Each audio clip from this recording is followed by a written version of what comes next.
My dearly beloved sons and daughters, brothers and sisters. என் அன்புக்குரிய பெரிய மகன்மார்களே மகள்மார்களே சகோதர சகோதரிகளே, One of the reason for the outbreak of this coronavirus is the cry of the blood of the innocent that has been going up to God for years.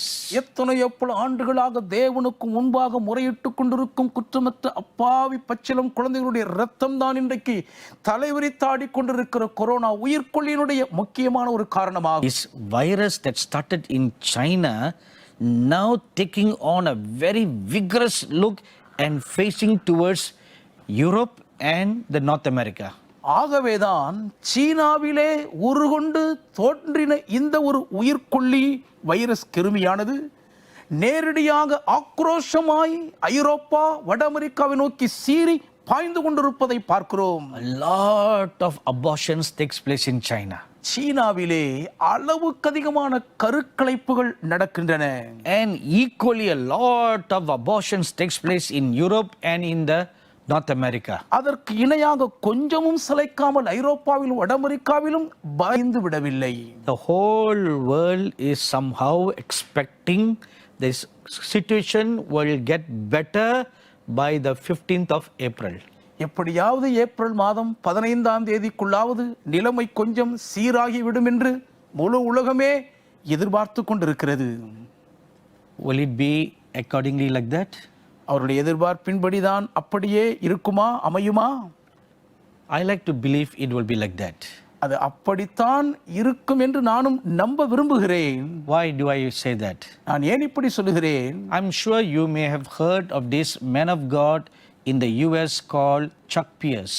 Chuck Pierce என்று So in September last year, when the word of the Lord came to this man of God Chuck Pierce, கடந்த ஆண்டு September மாதம் இந்த தேவ மனிதன் chuck piers அவர்களுக்கு கர்த்தருடைய வார்த்தை வந்தபோது the Lord told him a pandemic is going to break out in this world before the end of the year 2019. 2019ஆம் ஆண்டு முடிவதற்குள்ளேயே மிகப்பெரிய பாதிப்பை ஏற்படுத்தக்கூடிய அதிதீவிரமாய் பரவக்கூடிய ஒரு நோய் பரவும் என்று கர்த்தர் அவருக்கு சொல்லியிருக்கிறார். Now at that time in September 2019, there was no sign of any plague, any problem. இப்படிப்பட்ட ஒரு வீரியம் நிறைந்த ஒரு தீவிர பரவும் கொள்ளை நோய் வருவதற்கான ஒரு அறிகுறி அந்த நாட்களில் செப்டம்பரில் அதற்கான தடயமே கிடையாது. The sign of a virus breaking out was only reported on December 31st, 2019 in China. 2019ஆம் ஆண்டு டிசம்பர் 31ஆம் தேதி என்றுதான் இப்படிப்பட்ட ஒரு உயிர்கொல்லி கிருமி வெளியே பரவுகிறது என்ற செய்தி சீனாவிலே தெரிவிக்கப்பட்டது. But 3 months before that, the Lord spoke to his prophet, a pandemic is going to break out.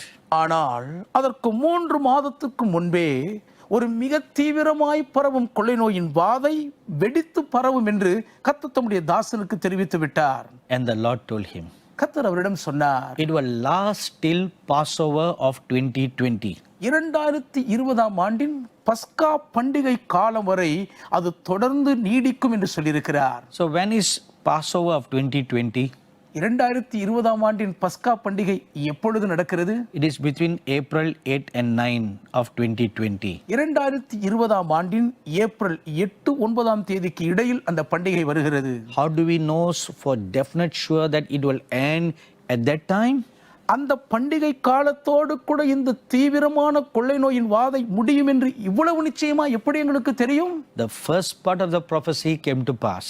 தீர்க்கதரிசனத்தின் முதல் பகுதி அப்படியே துல்லியமாய் நிறைவேறி இருக்கிறது. So definitely the second part will also come to pass. ஆகவே நிச்சயமாகவே தீர்க்கதரிசனத்தின் பிந்தைய பகுதியும் துல்லியமாய் நிறைவேறியே தீரும். What I see now is this. இப்பொழுது நான் காண்கிற காட்சி இதுதான். I see the lion of the Lord lifting up his foot and stamping that virus under his feet. கர்த்தருடைய சிங்கம் தன்னுடைய காலை உயர்த்தி அந்த உயிர்கொல்லி கிருமியை தன்னுடைய பாதங்களுக்கு கீழாக மிதிக்கிறதை நான் பார்க்கிறேன். Let me rephrase or say it correctly again like this. நான் அதை சரிவர திருத்தி இப்படியாக சொல்லுகிறேன். Not totally stamping under his feet, முழுவதுமாக தம்முடைய பாதத்தின் கீழ் போட்டதை அவர் மிதித்து நசுக்கி விடவில்லை, but put it under his feet. ஆனால் அதை தம்முடைய பாதத்துக்கு கீழ்ப்படுத்தி இருக்கிறார். meaning he is keeping it under control, அப்படி என்றால் அதை தம்முடைய கட்டுப்பாட்டில் அடக்கி வைத்திருக்கிறார் என்றுதான் பொருள். but not totally eradicating it. ஆனால் முழுவதும் அதை அழித்து நிகிரகம் பண்ணிவிடவில்லை. Now why? ஏன் அப்படி? That we need to find out why. ஏன் என்ற காரணத்தை நாம் தான் கண்டறிய வேண்டும். Now on the 20th of February 2020, இந்த 2020ஆம் ஆண்டு பிப்ரவரி மாதம் 20ஆம் தேதி அன்று I was called to come and wait at the presence of the Lord at 10 in the morning.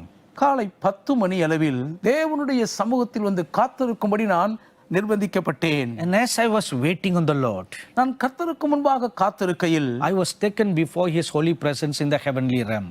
பரலோக மண்டலங்களுக்குள்ளாக தேவனுடைய பரிசுத்த சந்நிதிக்கு முன்பாக கொண்டு வர முடியும். So on that day, 20th of February 2020 at 10 in the morning, ஆகவே 2020ஆம் ஆண்டின் பிப்ரவரி மாதம் 20ஆம் தேதி காலை 10 மணி அளவில் as I was waiting, I was caught up to the heavenly realm. தேவனுடைய சமூகத்தில் காத்து கொண்டிருக்கும் பொழுது நான் பரலோக மண்டலங்களுக்குள்ளாக எடுத்துக் கொள்ளப்பட்டேன். And as soon as I came and stood before the Lord Jesus, கர்த்தராகிய இயேசு கிறிஸ்துவானவருக்கு முன்பாக வந்து நான் நின்ற உடனே he looked at me and he said, அவர் என்னை பார்த்து சொன்னார், the Father God wants to talk with you. பிதாவாகிய தேவன் உம்மோடு கூட பேச விரும்புகிறார். You have an important message to carry back. நீர் திரும்பி சுமந்து செல்ல வேண்டிய மிக முக்கியமான ஒரு செய்தி உமக்கு இருக்கிறது. Come with me now. இப்போதும் என்னோடு கூட வாரும். So we were transported to the place where the Father God dwells. பிதாவாகிய தேவன் வாசம் பண்ணுகிற இடத்திற்கு நாங்கள் So when I came and stood before the presence of the Father God, பிதாவாகிய தேவனுடைய சந்நிதிக்கு முன்பாக வந்து நான் நின்றபோது it was a huge mountainous region, அது மிகவும் பெரிய பிரம்மாண்டமான ஒரு மலைப்பகுதியாகும். beautifully covered with snows, மிகவும் அழகான வெண்பனியினால் மூடப்பட்டு இருந்தது. and the summit of the mountain is always covered with clouds. மலை உச்சி எப்போதும் அந்த மேகத்தினால் சூழப்பட்டு மறைக்கப்பட்டிருக்கும்.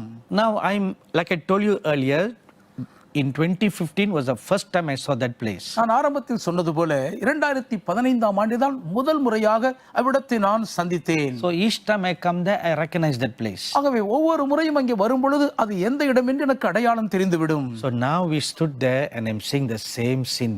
நான் இப்பொழுது அங்கே போய் நிற்கும் பொழுது அதே காட்சியை நான் பார்க்கிறேன். Somehow there was a fear of God in my heart. ஆனால் எப்படியோ இனம் புரியாத ஒரு தேவ பயம் என் இருதயத்துக்குள்ளே பொங்கிக் கொண்டுதான் இருந்தது. Each time I come there, I always tremble like a leaf. அங்கே எப்பொழுது வந்தாலும் ஒரு இலையைப் போல நான் அங்கே உதறி நடுங்கிக் கொண்டுதான் இருப்பேன். To stand before the Almighty God is not an easy thing.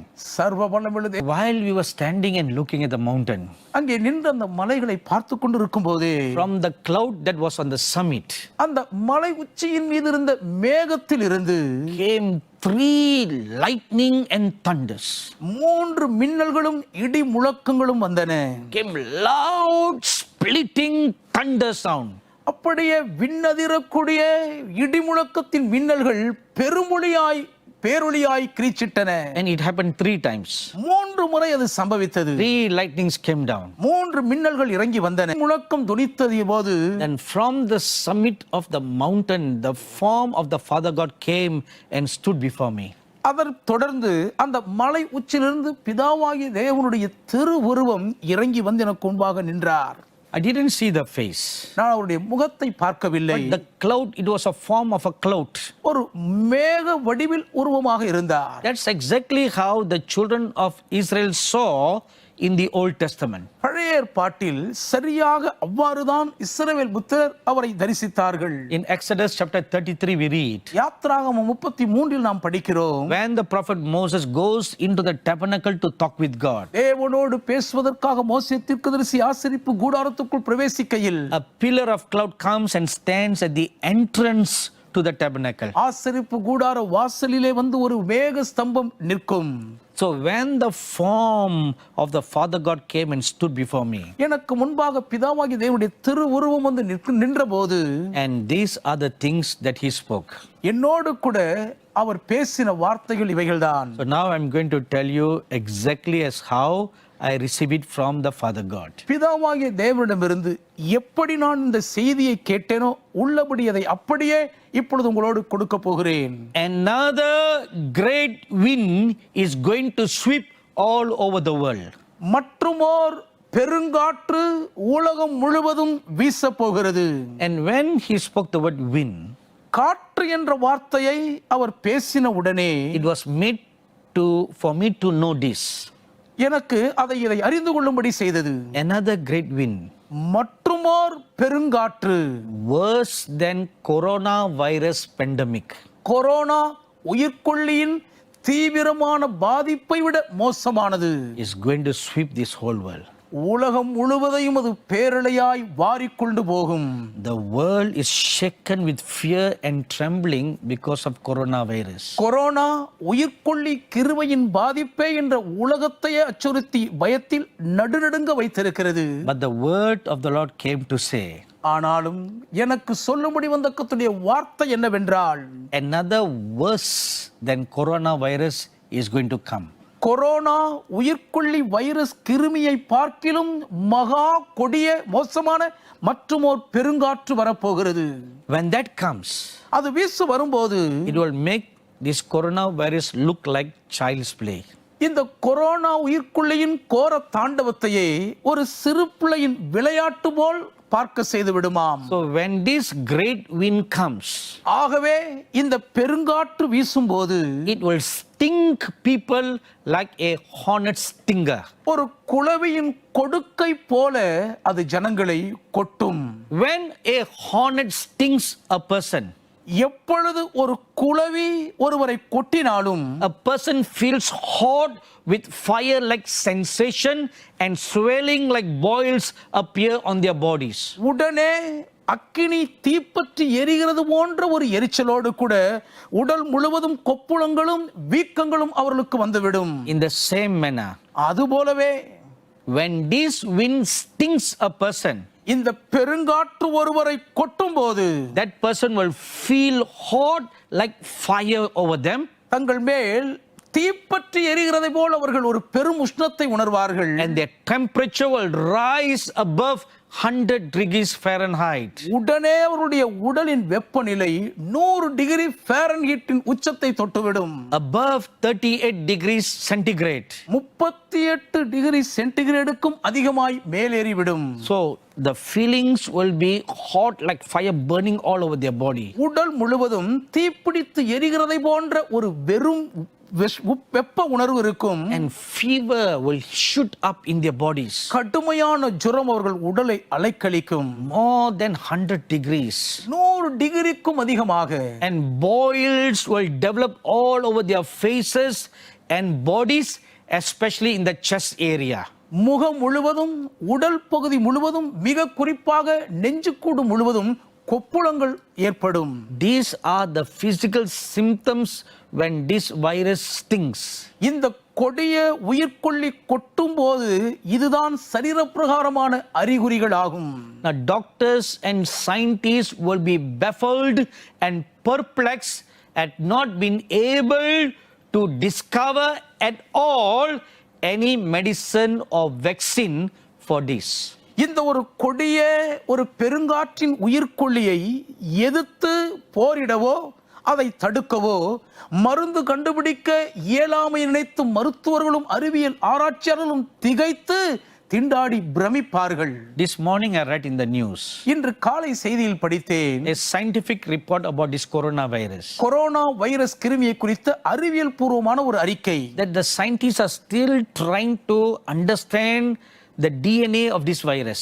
இந்த உயிர்கொல்லியினுடைய மரபணு இன்னதென்பதை கண்டறிய அறிவியல் ஆராய்ச்சியாளர்கள் இன்றளவும் போராடி கொண்டிருக்கிறார்கள். And they say a vaccine is still a long time away.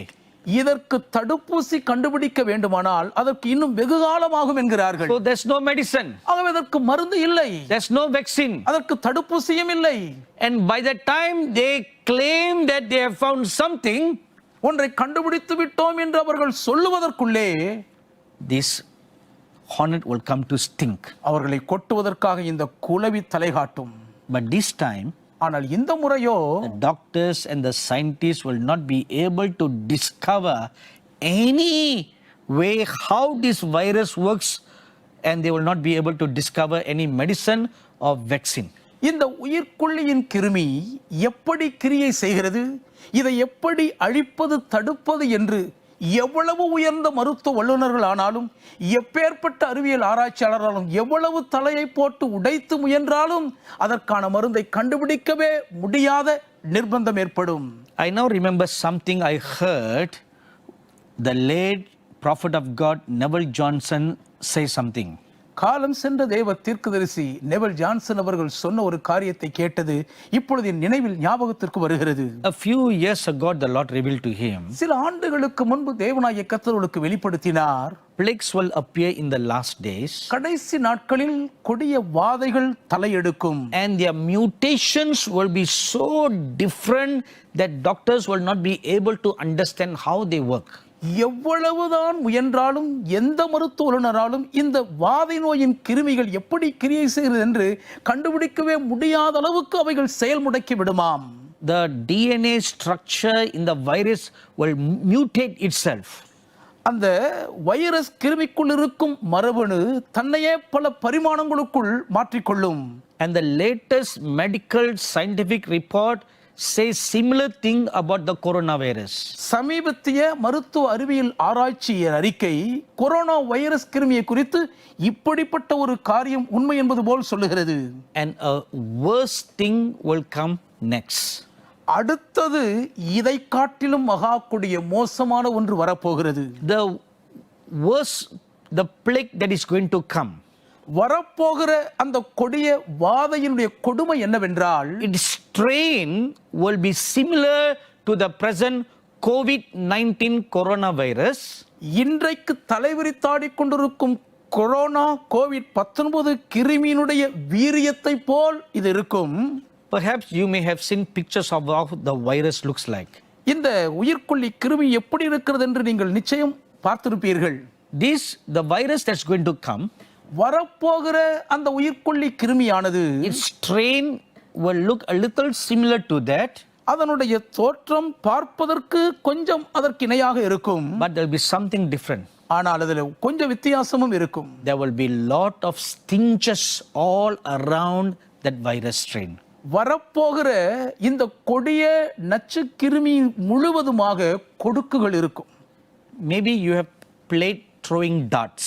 ஒருவேளை ஒரு சிறிய அம்பை எய்து நீங்கள் விளையாடி இருக்கிற அனுபவம் உங்களுக்கு இருக்கலாம். When people go for some clubs, சில மணமகிழ் மன்றங்களுக்கு போகும்போது while the drinks are being made, அவர்களுக்கான பானங்கள் ஆயத்தமாகையில் they'll take a dart and throw.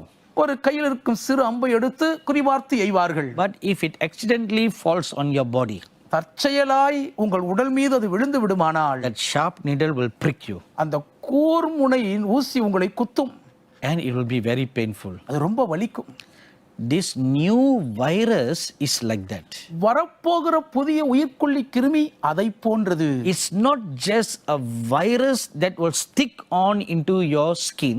உங்களுடைய தோலுக்குள்ளே ஒட்டிக்கொள்ள போகிற ஒரு உயிர்க்கொல்லி கிருமியாய் மாத்திரம் அது இருக்காது. Like a hornet stinger, it will begin to stinch all over the body. ஒரு குளவியின் கொடுக்கை போல உடல் முழுவதும் அது கொட்டிக்கொண்டே இருக்கும். I will now describe to you what the Holy Spirit is showing me in a vision now. பரிசுத்த ஆவியானவர் எனக்கு தரிசனத்தில் இப்பொழுது காண்பிக்கிறது உங்களுக்கு நான் விளக்குகிறேன். You know, when a hornet stings you, ஒரு குளவி உங்களை கொட்டும் போது கவனியுங்கள், its stinger is plucked into or stick into the skin. அதனுடைய கொடுக்கு கொட்டியவுடன் உங்கள் தோலுக்குள்ளே ஒட்டிக்கொள்ளும். That releases the poison. அதற்குள்ளிருந்துதான் விஷம் வெளிப்படும். In the same manner, அது போலவேதான் when this virus enters into a person's body, இந்த உயிர்க்கொல்லி கிருமி ஒருவருடைய உடலுக்குள்ளே உள்ளே வருமானால், especially flowing in their bloodstream, அதிலும் குறிப்பாக அந்த இரத்த ஓட்டத்துக்குள்ளே அது கொட்டுமானால், the stingers that are all over the virus strain, அந்த வைரஸ் கிருமியின் முழுவதும் இருக்கக்கூடிய கொடுக்குகள் it will begin to stink on the blood vessels. அந்த இரத்த நாளங்கள் மேல் அது கொட்ட ஆரம்பிக்கும். And the poison is released into the bloodstream. இரத்த நாளங்களுக்குள்ளே அதனுடைய விஷம் உள்ளே நுழையும். That will cause great amount of fatalities. அது அளவுக்கு அதிகமான மரணங்களை ஏற்படுத்தும். And I tell you a truth now. ஒரு உண்மையின் சத்தியத்தை நான் உங்களுக்கு இப்பொழுது சொல்லுகிறேன். Many governments of this world have done a very good thing today by shutting down their nations.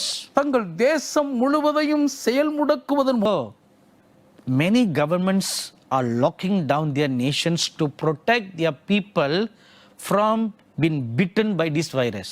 இந்த உயிர்கொல்லி கிருமியினால் தாக்கிவிடாதபடிக்கு தங்களுடைய குடிமக்களை பாதுகாக்கும் நலன் கருதி அநேக தேசங்கள் தங்கள் தேசத்தின் செயல்பாடுகளை முடக்கிவிட்டார்கள். But even when such practices are followed next time, அடுத்த முறை வரப்போகிற பொல்லாத கிரியைக்கு இப்படிப்பட்ட நடைமுறைகள் எல்லாம் கைக்கொள்ளப்பட்டாலும் கூட the worse than corona that is coming will not be controllable. கொரோனாவுக்கு அடுத்து வரப்போகிற மகா கோர தாண்டவத்துக்கு முன்பாக உலகம் எந்த முயற்சி எடுத்தாலும் அதை கட்டுப்படுத்தவே முடியாது. Like a lion that goes out to seek its prey, இரை தேடி வேட்டையாட பாய்ந்து செல்லும் சிங்கத்தை போல it will go out to seek its prey. தன்னுடைய இரையை தேடி இது வெளியிலே சீறி பாயும். You know, the Bible tells us, நமக்கு என்ன சொல்றது தெரியுமா? when the enemies of Israel came against the children of Israel, இஸ்ரவேலின் சத்துருக்கள் இஸ்ரவேல் புத்திரருக்கு விரோதமாக வந்தபோது, especially once King Sennacherib of Assyria planned to attack Israel. அதிலும் குறிப்பாக ஒரு முறை சனகரிம் ராஜா இஸ்ரவேல் தேசத்தை தாக்க வேண்டும் என்று திட்டமிட்டு படையெடுத்த போது, and King Hezekiah went and cried to God, எசேக்கியா ராஜா தேவனுக்கு முன்பாக போய் மனங்கசந்து அழுதார். because Sennacherib made fun and mocked at the living God. ஏன் இந்த கொடிய சனகரிம் ஜீவனுள்ள தேவனையே எள்ளி நகையாடி விட்டான். He said, I have attacked so many nations. எத்தனையோ தேசங்கள் மீது படையெடுத்து All their gods did not save them. அந்த தேசங்களின் ஒரு தேவர்களும் அவர்களை காப்பாற்ற கை கொடுக்கவில்லை. Who is your God? அப்படி இருக்க உங்கள் தேவன் யார்? How can your God save you from my hands? என்னுடைய கொடுங்கையிலிருந்து உங்கள் தேவனால் உங்களை எப்படி காப்பாற்றி ரட்சிக்க முடியும்? So King Hezekiah was shaken by those words. இந்த வார்த்தைகளால் எசேக்கியா ராஜா அதிர்ந்து போய்விட்டார். Like today, even in those previous times, Israel was a small nation. இன்றைக்கு இருப்பது போலவே முந்தைய நாட்களிலும் இஸ்ரவேல் ஒரு சிறிய தேசமாகத்தான் இருந்திருக்கிறது. So he cried out to God, தேவனை நோக்கி அவர் கண்ணீர் விட்டு கதறினார். Lord, we have no defense. கர்த்தாவே, எங்களுக்கு ஒரு பாதுகாப்பும் இல்லை. You are only protector. நீர் ஒருவர் தான் எங்களுடைய பாதுகாவலர். Please protect us, Lord. தயவாய் எங்களை காப்பாற்றும் ஆண்டவர். He cried and prayed unto God for his nation. தன்னுடைய தேசத்தின் பாதுகாப்புக்காக தன் தேவனை நோக்கி கண்ணீர் விட்டு கதறி மன்றாடினார். And God sent his prophet Isaiah to see him. அவரை சந்திக்கும்படி தம் தீர்க்கதரிசி ஏசாயாவை கர்த்தர் அனுப்பினார். And the prophet brought a word from the Lord. தீர்க்கதரிசி தேவனிடமிருந்து ஒரு வார்த்தையோடு வந்திருந்தார். King Sennacherib and his army will not step foot in this nation. சனகரிம் ராஜாவோ அவனுடைய ராணுவமோ இந்த தேசத்துக்குள்ளே கால் வைப்பவே மாட்டார்கள். In which way they came, they will flee. எவ்வழியாய் வந்தார்களோ அவ்வழி அவர்கள் சிதறி ஓடுவார்கள். So the king was encouraged. இப்பொழுதை கேட்ட ராஜா உற்சாகமடைந்து தைரியப்பட்டார். And Sennacherib's Assyrian army came and surrounded the nation of Israel at their outer border. சனகரிமின் சீரிய ராணுவம் வந்து இஸ்ரவேல் தேசத்தின் புற எல்லைகளை சுற்றிலும் முற்றுகை போட்டு விட்டார்கள். At night when they were sleeping, இரவு அவர்கள் உறங்கிக் கொண்டிருக்கையில், the Bible says, வேதம் சொல்லுகிறது, God sent his angel of destruction. தேவன் தம்முடைய சங்காரம் பண்ணுகிற தூதனை அனுப்பினார். Mighty great angel, மகா வலிமை வாய்ந்த ஒரு பெரிய தூதன் வந்தார். whose head touched the clouds. அவருடைய தலை மேகத்தை தொட்டது. He swung his sword at the people. அந்த படை வீரர்களுக்கு எதிராக தன்னுடைய பட்டயத்தை உருவி சுழற்றினார். 185,000 were dead.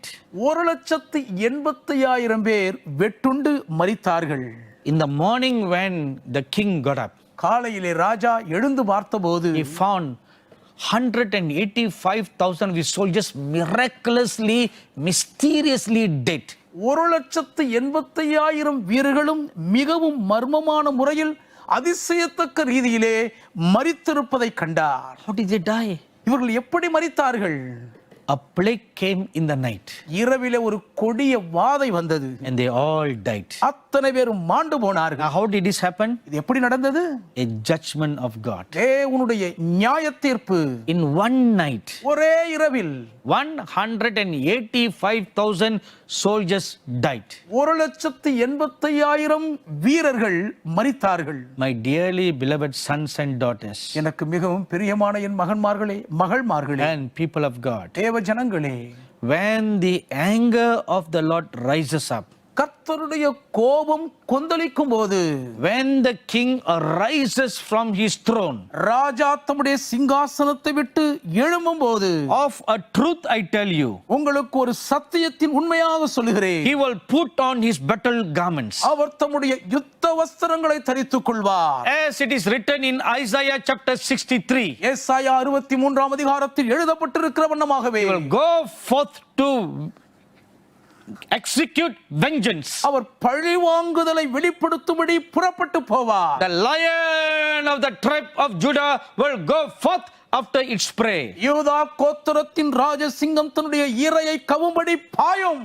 Before the coming of the Lord Jesus, கர்த்தராகிய இயேசு கிறிஸ்துவின் வருகைக்கு முன்பதாக, before the coming of the kingdom of God in this world, தேவனுடைய ராஜ்யம் இந்த உலகம் முழுவதும் வீறு கொண்டு வருவதற்கு முன்பு, everything that can be shaken will be shaken. அசைக்கப்படக்கூடியதாய் இருக்கிற அனைத்தும் அசைக்கப்படும். The Holy Scripture says பரிசுத்த வேத வாக்கியம் சொல்லுகிறது in Hebrews chapter 12 verse 26, எபிரேயர் 12ஆம் அதிகாரம் 26ஆம் வசனத்தில், one more time, இன்னும் ஒரு விசை, one more time, இன்னும் ஒரு விசை, one more time, இன்னும் ஒரு விசை, I will shake the heavens and the earth. நான் வானத்தையும் பூமியையும் அசைய பண்ணுவேன். Everything that can be shaken will be shaken. அசையக்கூடியவைகள் அனைத்தும் அசைக்கப்படும்.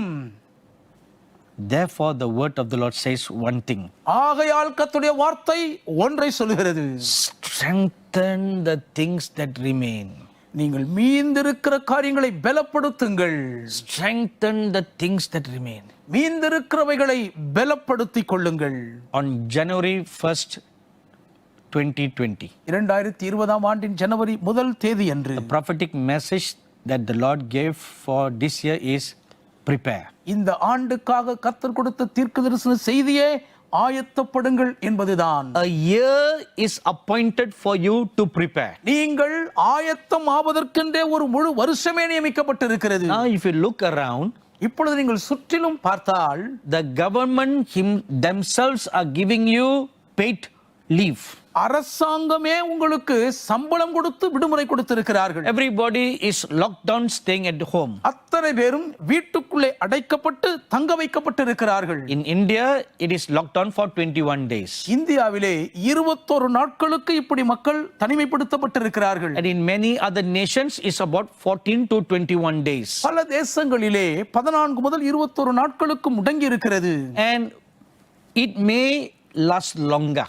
ஒருவேளை இப்படிப்பட்ட நாட்கள் நீடித்தாலும் நீடிக்கலாம். All flights have been cancelled. எல்லா விமான பயணங்களும் ரத்து செய்யப்பட்டிருக்கின்றன. And many schools have been closed. அநேக பள்ளி நிறுவனங்கள் எல்லாம் பூட்டப்பட்டு விட்டன. And many governments have issued orders that even places of religious gatherings should be avoided or closed. சமய வழிபாட்டு தலங்களும் கூட மூடப்பட்டிருக்க வேண்டும் என்று அநேக அரசாங்கங்கள் உத்தரவிட்டு இருக்கின்றன. And up to June, July, they are suggesting not to have large gatherings. June July மாதம் வரைக்கும் திரள் கூட்டத்தில் மக்கள் அதிகமாக எங்கேயும் கூடி வர வேண்டாம் என்று யோசனை தெரிவித்துக் கொண்டிருக்கிறார்கள். But I tell you a truth. ஆனால் உங்களுக்கு ஒரு சத்தியத்தின் உண்மையை நான் சொல்லுகிறேன். Such measures will last till about September.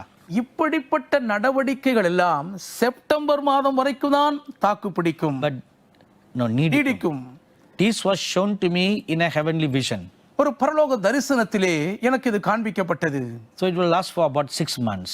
6 மாதங்கள் அளவுதான் இது நீடிக்கும். Everything illala, it will last. And it will be such measures will last till then. இப்படிப்பட்ட நடவடிக்கைகள் எல்லாம் அதுவரைக்கும் தான் நீடிக்கும். So what is this? ஆகவே இது என்ன? God is saying to you, prepare. தேவன் உங்களை பார்த்து ஆயத்தப்படும்படி சொல்லுகிறார். He is giving us a year, appointed a year for us to prepare. நாம் ஆயத்தமாக வேண்டும் என்பதற்காகவே ஒரு வருஷத்தை நமக்கு நியமித்து கொடுத்திருக்கிறார். To prepare what? என்ன ஆயத்தம் செய்வது? As it is written in Hebrews chapter 12. எபிரேயர் 12ஆம் அதிகாரத்தில் எழுதப்பட்டிருக்கிறபடியே Strengthen the things that remain. மீந்திருக்கிறவைகளை பலப்படுத்திக் கொள்ள வேண்டும். Strengthen your faith. உங்கள் விசுவாசத்தை பலப்படுத்திக் கொள்ளுங்கள். Because from 2021 onwards, ஏன் 2021ஆம் ஆண்டு முதற்கொண்டு bad things are going to come. மகா கொடிய கேடுபாடுகள் வரப்போகின்றன. To be very accurate to say to you, மிக துல்லியமாக உங்களுக்கு சொல்ல வேண்டுமானால், I received this word on December 19th, 2019.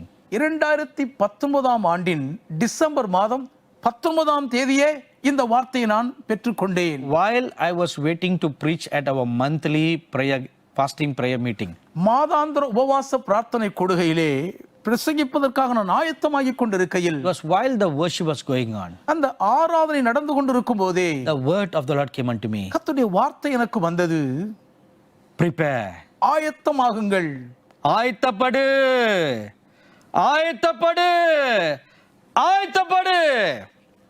Prepare. ஆயத்தப்படு. Prepare. 2020 is the year of preparation. 2020ஆம் ஆண்டு ஆயத்தப்படுகிற வருஷமாகும். Now this was way before there was any sign of this coronavirus. இந்த corona உயிர்கொல்லி கிருமி இருப்பதற்கான எந்த ஒரு அறிகுறியும் தோன்றுவதற்கு வெகு காலத்துக்கு முன்பே சொல்லிவிட்டார். Because the world only heard of this virus on 31st December. உலகம் 31ஆம் தேதி டிசம்பர் மாதம் தான் இந்த வைரஸ் கிருமியை குறித்தே கேள்விப்பட்டது. But the word of the Lord came on 19th December 2019. ஆனால் 2019ஆம் ஆண்டின் டிசம்பர் மாதம் 19ஆம் தேதி என்றே கர்த்தருடைய வார்த்தை வந்து விட்டது. A year has been appointed for you உங்களுக்காக ஒரு வருஷமே நியமிக்கப்பட்டு இருக்கிறது. to prepare for what is going to come from 2021 onwards. 2021ஆம் ஆண்டு முதற்கொண்டு வரப்போவதற்கு உங்களை ஆயத்தப்படுத்திக் கொள்வதற்கான ஆண்டு. Nations have locked down. உலக நாடுகளே செயல் முடங்கிவிட்டன. All families are staying at home. எல்லா குடும்பங்களும் தங்கள் வீட்டுக்குள்ளேயே இருக்கிறார்கள். Forced to stay at home. வீட்டுக்குள்ளே தங்குவதற்கு கட்டாயப்படுத்தப்பட்டிருக்கிறார்கள். This is golden opportunity for families to pray together. குடும்பமாக கூடி தேவனை நோக்கி ஜெபிப்பதற்கு கிடைத்திருக்கும் பொன்னான சந்தர்ப்பம் இது. God is giving you an appointed time தேவன் உங்களுக்காக நியமிக்கப்பட்ட நேரத்தை கையளித்திருக்கிறார். for the entire family to be strengthened in their faith. முழு குடும்பமே தங்கள் விசுவாசத்தில் உறுதியாய் பலப்படுத்திக் கொள்வதற்கான கால அவகாசம். If you will fail to make use of this season of grace, இந்த கிருபையின் காலத்தை நீங்கள் பயன்படுத்திக் கொள்ள தவறுவீர்களானால், who knows if you will be able to stand during times of adversity. மகா கொடிய அந்த தீங்கின் நாட்களிலே தாக்கு பிடித்து நிற்க உங்களால் முடியுமோ இல்லையோ யாருக்கு தெரியும்? The Lord Jesus said in Matthew chapter 24. கர்த்தராகிய இயேசு கிறிஸ்துவானவர் மத்தேயு 24ஆம் அதிகாரத்தில் சொன்னார், Even the elect will not be able to stand during the time of tribulation. அந்த மகா கொடிய தலைவிரித்தாடுகிற உபத்திரவ நாட்களிலே தெரிந்து கொள்ளப்பட்டவர்களே தாக்கு பிடித்து சமாளிப்பது கடினம் என்றார். And for their sake, He will shorten the time.